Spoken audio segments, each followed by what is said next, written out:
Hello friends, it's Nancy from Astrology and Angel Mediums today with another deck unboxing.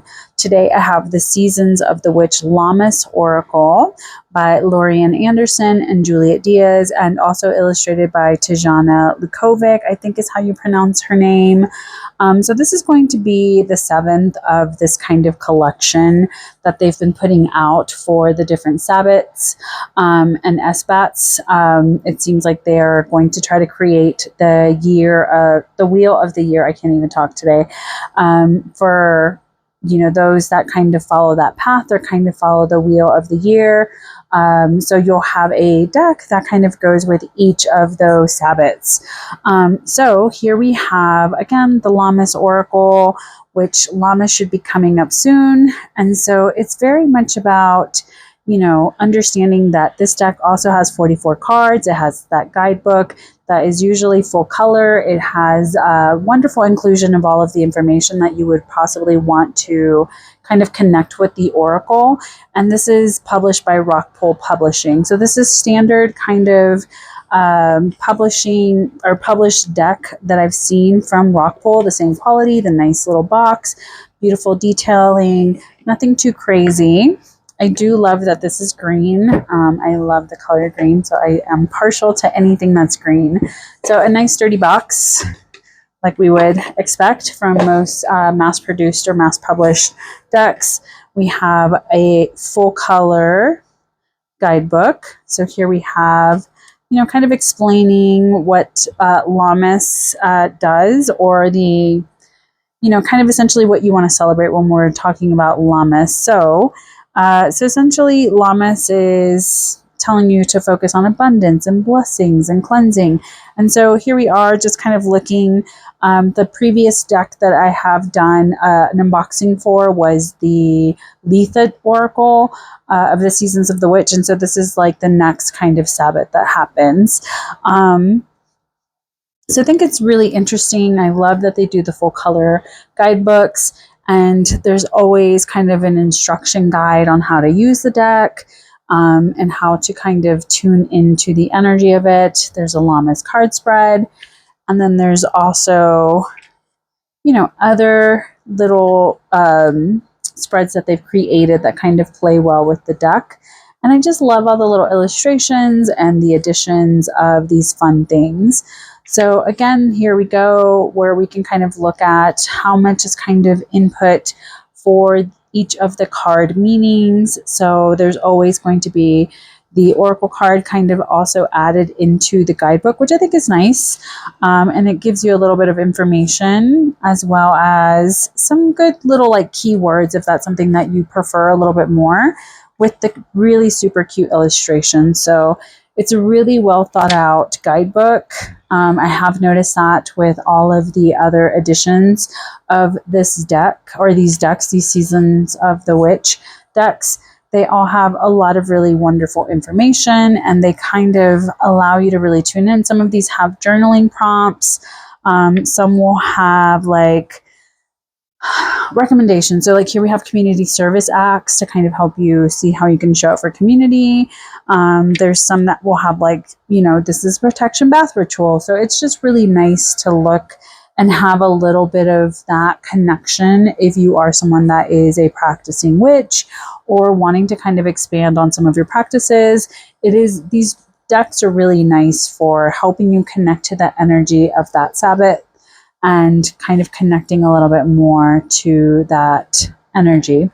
So as you can see, the guidebook is well thought out. There's 156 pages. There's even a QR code for bonus material, and then information on what they're doing. So far they have made the Samhain, Yule, Beltane, Mabon, Unbox, and also Letha. And so this is the seventh deck, with it being Lammas.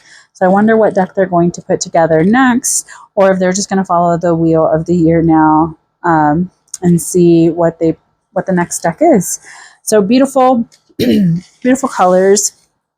The deck, I do love this green. For Letha, they had a beautiful like purple.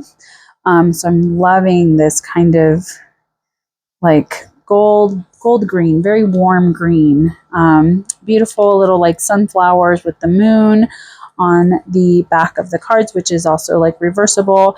I don't know if you would want to read reversals for this deck. So let's kind of look at each of the cards. So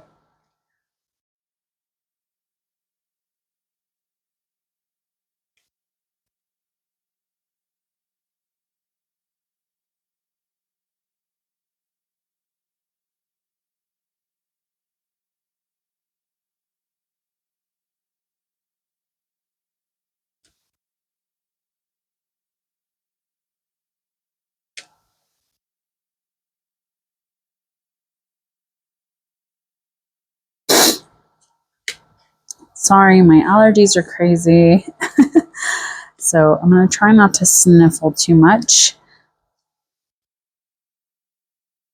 So I think Lammas is kind of what happens as we move out of summer into fall before we actually have like the fall kind of seasonal things like Samhain. And as we move out of one season into the next, because we're seeing kind of the theme here of like harvest and farmhouses and, you know, bakeries and farm to table. And usually at the end of summer, that's where a lot of us are kind of wanting to kind of move back into community work. There's flower bouquet.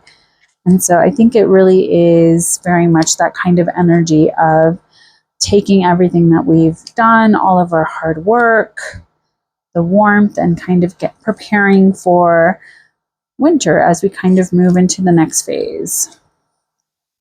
So I actually don't follow the wheel of the year. So I don't even know when Lammas is. I know when Mabon is, because it's like at the beginning of like May, or no, sorry, Beltane is at the beginning of May, and I'm just like, I'm a May baby. So to me, I'm like, oh yeah, that's the closest one. And I know for Letha, that's like summer, which will be this upcoming week. We have the official summer solstice here on the northern hemisphere. So I love the artist's interpretations of some of these cards and these prompts. I think it's beautiful. It's really like, I don't even know. I don't want to say like childlike, but there's like a nostalgia that I get with looking at these cards for some reason. Like the artwork, it just makes me feel like it's recognizable, but then also fresh. So I really do love the artists that they've chosen to kind of work with to build out all of these cards and all of these decks. And then we have Welcoming the Harvest, and then finally Wheat and Grain. So because this is a mass-produced deck, we can see there's that kind of shiny finish that I feel like a lot of these more mass-produced decks kind of tend to go for, which is nice, but it is kind of difficult whenever I'm trying to like record or take a picture, because then it's like a lot of glare.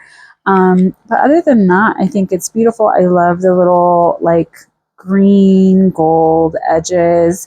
The backs are beautiful. I think that this is a lovely deck for those of us that maybe are learning to kind of connect a little bit more to some of these themes. And I think that this deck would play very well with any of the other decks that they've also put together.